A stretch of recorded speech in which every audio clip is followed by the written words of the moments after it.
guys, welcome back to my channel. It's springtime, and this time of the year makes me think of when the flowers are blooming, birds singing, and butterflies flying. And I also think of Easter time and the cross, which represents the resurrection of Jesus Christ. So in this DIY, I'm going to show you two different projects on how I made these cross to help spruce up my spring decorations for this year. So come on in, guys. Let me show you how I did them.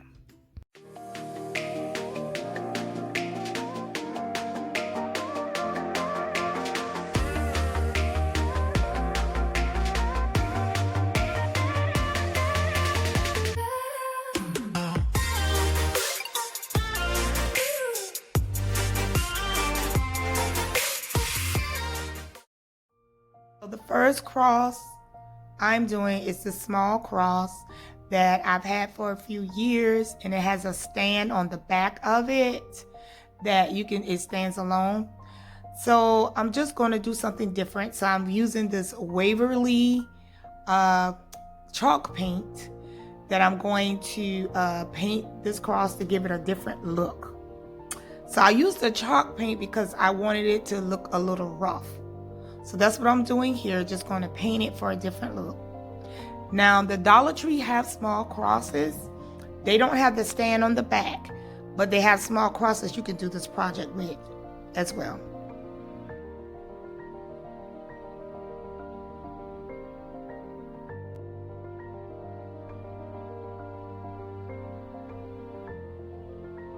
Now, I've already finished the first one that I did. And this is what the finished look of it looks like. I want it to look rustic and rugged. So I'm just going to take these miniature flowers that I have, and I'm going to hot glue them on this one. And that's basically it. And I'm going to have it standing up because it has a stand on the back. Now for the next one, when I finish it, this is Deco mesh. I'm going to use that to make crown of throne to put over the cross, like as if it was the crown of thrones that Christ had on his head. So, and I'm just going to set it on top of the cross and hot glue it there.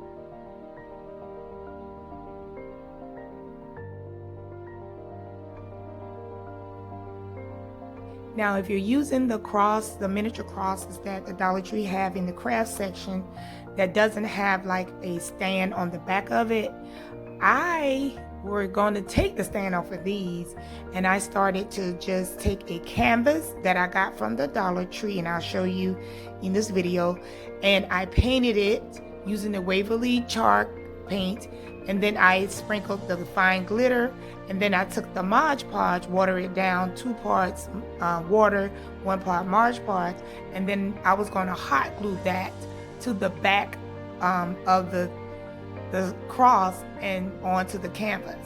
So this is another way, if you don't have the stand, you could use it that way as well. This project is a Dollar Tree metal wreath cross, and I spray printed it brown because it was green, and I'm using brown and gold Deco mesh from the Dollar Tree, and also you're going to need a glue gun. But I cut the roll in half, so I'm working half a roll at a time. And first you want to start out by weaving the Deco mesh through the metal lines here on the cross. So you're going to do like a basket weave, I would say, and you're going to go over and under, over, under. Now to start it out, I'm showing you that I'm going to leave a little bit of the Deco mesh hanging over, so when we get to the end of it, I will show you how I tuck that in, and I'm going to hot glue that part down so it don't ravel and come loose.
Now as you go, you want to make sure you push it close together to give you that weave or basket look on here.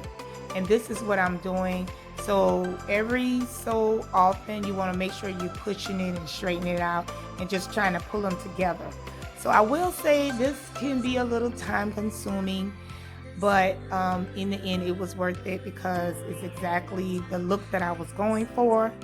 I wanted more of a rustic look, and I noticed everyone else that was doing these crosses, they're doing the jute rope or the twine that they're doing it with, and I really just didn't want that particular look. I wanted a darker color for my cross as well, and I saw that the Dollar Tree had this brown mesh with the gold. It was perfect because it gave me the rugged kind of rustic look, but also it has a spark of a little bit of tiny bit of bling in it as well, and that's just the look I was going for. So this mesh is really perfect for the look that I wanted.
Now here, when you're at the end of the piece, you're gonna tie a knot to the piece that's there, and you're just gonna add on your next piece of mesh and then continue the same pattern over and under, like you're weaving a basket. And you want to do a double knot here, and I'll show you at the end how we're going to secure those as well, and it's going to be with the hot glue.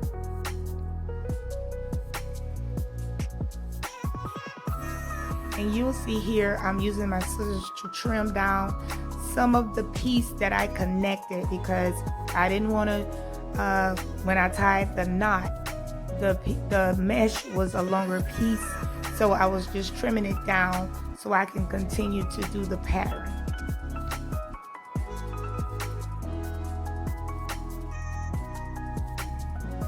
At this point here, at that first line, you're gonna want to make sure that you push it down tight enough, because I had to go back. I didn't put enough down under that piece of wire to hide the wire, so I had to go back and put another roll under it so it would hide it, and then I went on the other side of that metal piece, because if you don't, you're going to be able to see more of that wire.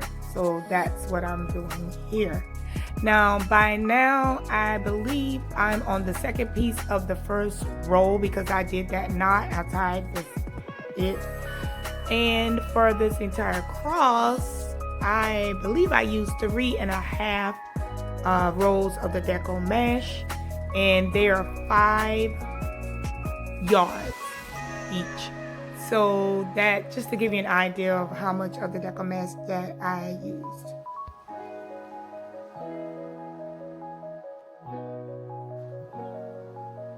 So I speed up the camera and I'm up to that second line.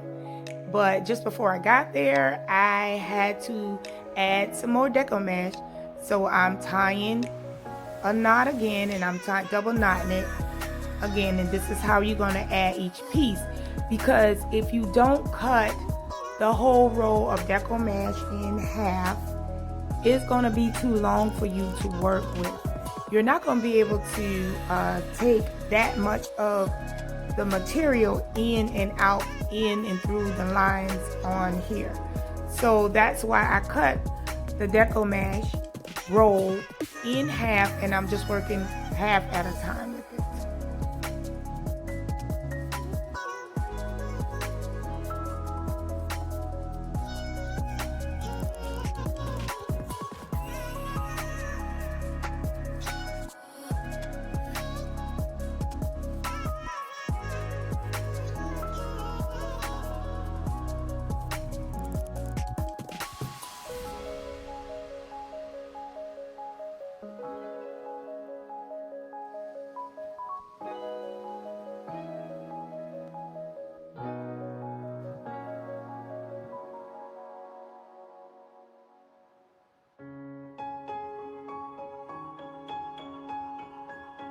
Now here I've worked my way all the way up to the middle of the cross, and if you notice, I stopped there and started another piece on the side, because I'm going to go the other way across the cross, because they're not metal pieces for me to use to continue this pattern. So basically I did the same thing like I did in the beginning, and I just started a piece over on that side, and I'm gonna work my way down from that end to the middle. I'm gonna work my way from there to the middle. And now when I've gotten to the middle, I started another piece on the other end, and I'm gonna work my way from that end to the middle, because we don't have metal, there's not a metal piece there. So now I'm at the center, and I should have 3 pieces of the mesh. So I did this because I needed that mesh to act as the metal to weave my pattern in and out on both sides. So you see the piece there that I'm pulling on right there. I'm going to push my mesh through and continue my patterning going up the cross, but I needed that mesh on the side to continue the pattern because it's not metal over there.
here I have completed the center part, and I will say for me this was the hardest part of this project because we don't have those metal pieces that go down to continue the pattern. And again, I had to create it with those pieces of the material to continue the pattern going. Now, for anybody else who may have done this project using this cross or tried it with another material, you may have mastered it better. I would love for you to hit me up in the comments if anybody know a better way to do it and to keep this pattern going. But I just did it this way because that was the best way I saw for me to do it. And now I'm just finishing the pattern out to complete the cross.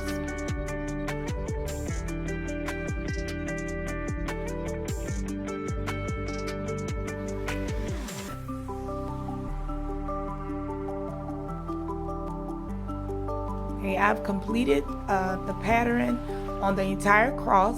So it's gonna look a little frizzy, rustic looking, which is part of the look that I want. But I'm gonna first show you how to connect those ends and to make sure they don't ravel or come loose. And I'm just pushing it back and threading it through the metal. And this is going to help hide the metal on there. Some people may not care, you may not care about that, this part of it, hiding the metal, especially if you spray painted it.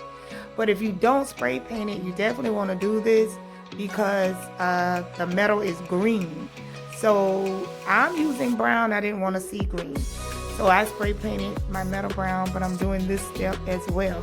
But I'm going to go to each corner, each piece, end of each piece on the cross and do this, and then tie the knots. Make sure all of the knots are secure, cut them off, and do all of that. And then I'm going to hot glue all the knots together, and that is what I'm doing here. Now you'll notice, because you use the Deco mesh, it's gonna be a lot of frizzing going on. So all you're gonna wanna do is just take your scissors and just trim them down. And this is the final look, and I will say I am very pleased with it, and I am glad it was well worth it for me using the Deco mesh, even though it's a little messy because it's stringy a little bit to do that pattern with it. But it was well worth it because it was exactly the color and the look I was going for. Now I have this roll of material that I got from the Dollar Tree, and I want to use it for a cloth to go across the drape.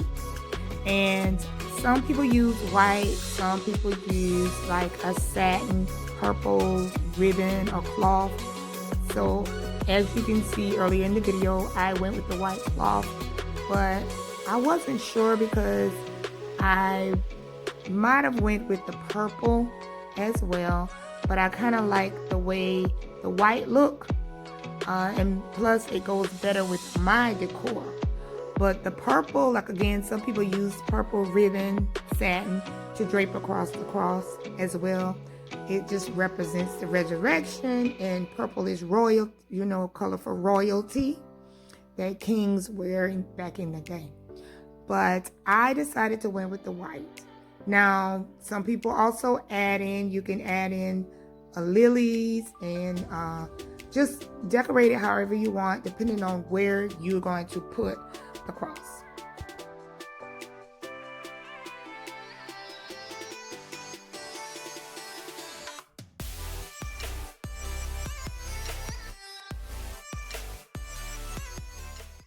Well guys, that is it for this video. I hope you enjoyed it as much as I did showing you how I made these projects. And if you like this video, please give it a thumbs up. Subscribe to my channel so you can receive future notifications on my upcoming videos. Thanks for watching. Have a wonderful day. Bye-bye.